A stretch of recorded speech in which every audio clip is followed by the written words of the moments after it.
Hi everyone, I'm Bob Moody. I'm the Artistic Director for the Arizona Music Fest, and welcome to the orchestral concerts for our 2012 season. You know, in the past few years we've always wanted to open the concert with the very first piece really just lighting up the entire room with energy. This year we open with a work by Joseph Jongen.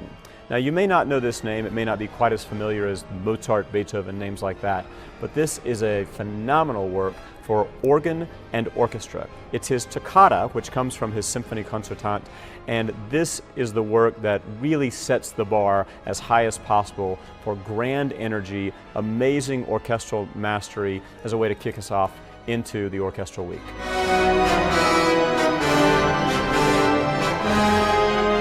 If you'd like to get to know this work ahead of time, I highly recommend going onto YouTube and checking out a performance with the legendary organist Virgil Fox.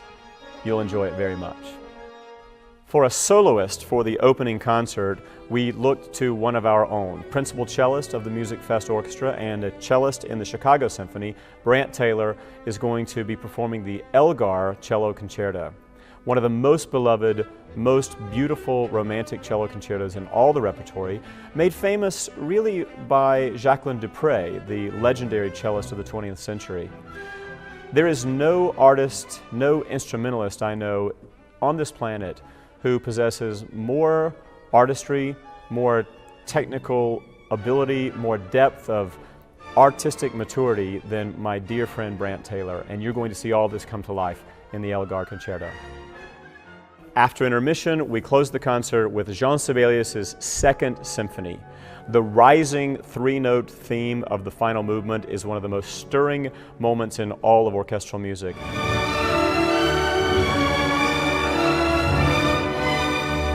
And that's fitting because we are celebrating this, our truly all-star festival orchestra. With every passing year, the quality of this orchestra grows. We've mentioned before that we have members of the Chicago Symphony, Cleveland Orchestra, Boston Symphony, Seattle Symphony, and on and on. Metropolitan Opera Orchestra is part of that. We add to the ranks this year the New York Philharmonic and the Philadelphia Orchestra. It just keeps on getting better and better. Can't wait to see you at the opening concert.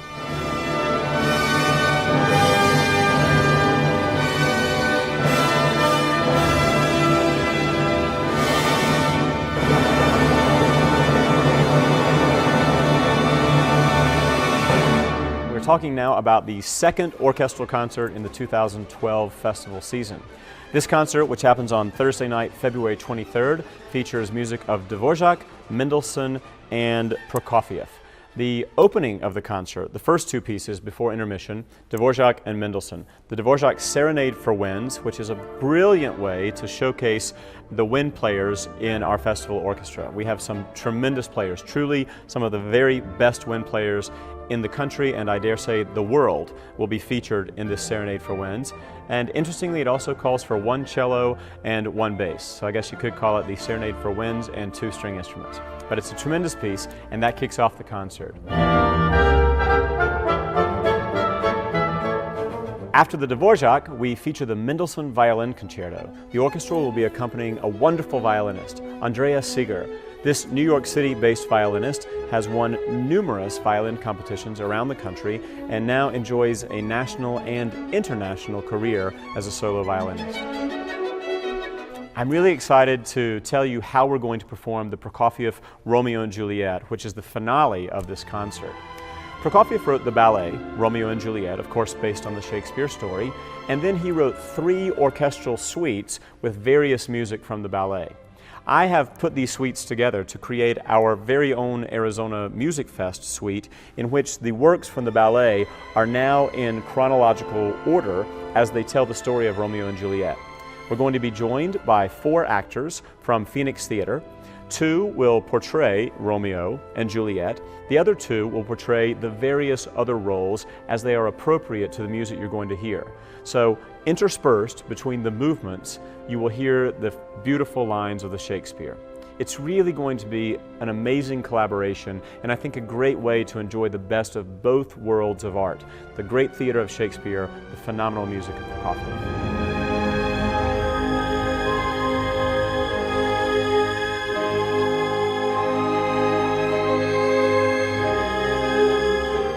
So there you have it, Thursday night, February 24th, Dvorak, Mendelssohn, Prokofiev, and even a little bit of Shakespeare. See you there.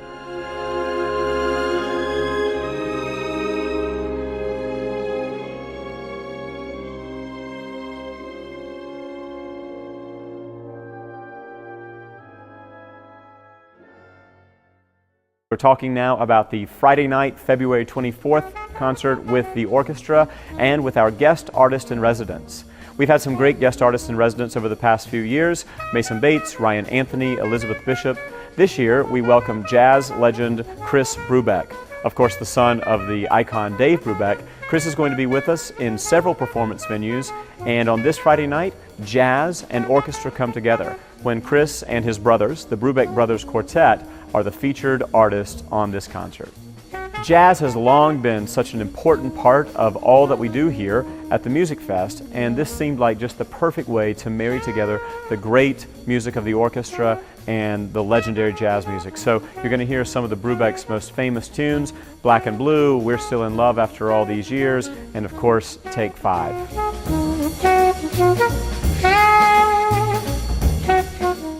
Now, there's one more aspect to this concert that I'm very excited about, and it involves you as an audience member and someone who can go to our website and participate. So the idea for this came about probably because I will now confess to you, I'm a closet American Idol fan. I love it, and actually I like all of the television shows where the audience can participate and vote for their favorite singer, their favorite dancer, or something like that. In this case, we're going to ask you to vote for your favorite overture. You see, I've picked 6 of maybe the most beloved opening orchestral works that we have in the repertory. We have them on our website, so what you do is you go to azmusicfest.org, that's our website, click over to the information about this Friday night concert, and very quickly you will find the Audience Choice Overture. You're going to see that we offer you a choice of what we will play at the concert that night. There's a place on the website where you can vote. We're going to then choose the top 2 finalist overtures, and on the evening at the concert, by your applause, and I'll be the official applause meter, you will choose which overture we're going to play. It's going to be a really fun way to kick off this concert, moving into a great night of jazz and orchestra with the Brubeck Brothers.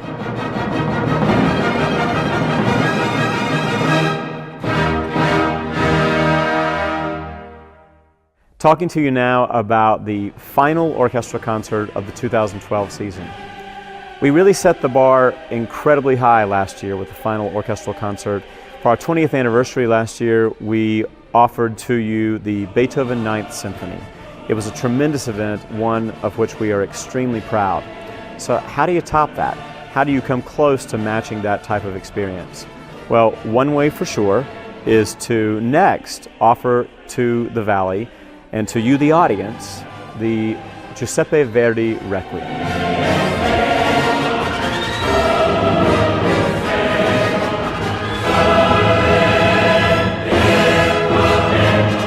On Sunday, February 26th at 3 p.m., this Pinnacle Presbyterian Church will be filled with you, the audience, with large orchestra, our wonderful Arizona Music Festival chorus, 4 tremendous soloists, as we present this work, the Verdi Requiem. You know, the Verdi Requiem is as much opera as it is a choral work. Many people think of it as Verdi's great unstaged opera. Verdi was so closely associated with his home country of Italy in so many ways, and this Requiem captures the great bulk of that. You may or may not know that even the name Verdi is associated to Italy. You see, Verdi, V-E-R-D-I, became a rallying cry when these small municipalities around what is now Italy began to join together under their new king, Victor Emmanuel. Verdi stood for Vittor Emanuele Re d'Italia, Victor Emmanuel, King of Italy.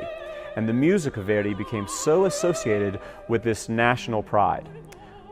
Another extremely important way in which the Italian people were well associated at that time in history was through their Catholic faith. Verdi was no exception, and he really displayed this with the most unbelievable devotion as he wrote this Requiem.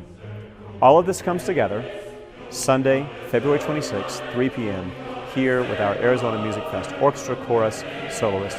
into you.